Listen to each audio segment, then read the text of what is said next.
Hi hello welcome to ఎస్టార్ media.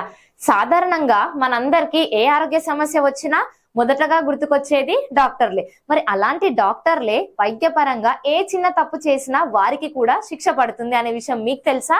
అవును, మీరు విన్నది నిజమే. ఒక రోగికి సంబంధించి డాక్టర్లు ఎలాంటి వైద్యం అందించామని, ఆ రోగి యొక్క పరిస్థితి ఎలా ఉందని, ఎలాంటి మెడిసిన్లు అందిస్తున్నామో, ఆ ఇచ్చిన మెడిసిన్లు ఎలా పనిచేస్తుందని ఈ విషయాలను ఖచ్చితంగా రోగికి సంబంధించిన వ్యక్తులకు చెప్పాల్సిందే. ఇక డాక్టర్లకు కేంద్రం హెచ్చరిక, అలా చేశారా ఇక జైలుకే. దేశంలో జూలై 1 నుంచి నూతన న్యాయ చట్టం అమల్లోకి వచ్చేసింది.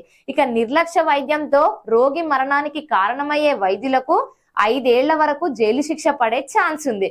భారతీయ న్యాయ సంహితి 2023లోని 106 సెక్షన్ ప్రకారం డాక్టర్లకు 5 ఏళ్ల వరకు జైలు శిక్ష, జరిమానా. ఇక ఆర్ఎంపీ రిజిస్టర్డ్ మెడికల్ ప్రాక్టీషనర్లకైతే 2 ఏళ్ల వరకు జైలు శిక్ష, జరిమానా వేయనున్నట్లు కేంద్రం అయితే పేర్కొన్నది. మరి వీడియో నచ్చినట్లయితే లైక్ చేయండి, షేర్ చేయండి అండ్ ఎస్టార్ మీడియా ఛానల్ ని సబ్స్క్రైబ్ చేసుకోవడం మాత్రం మర్చిపోవద్దు.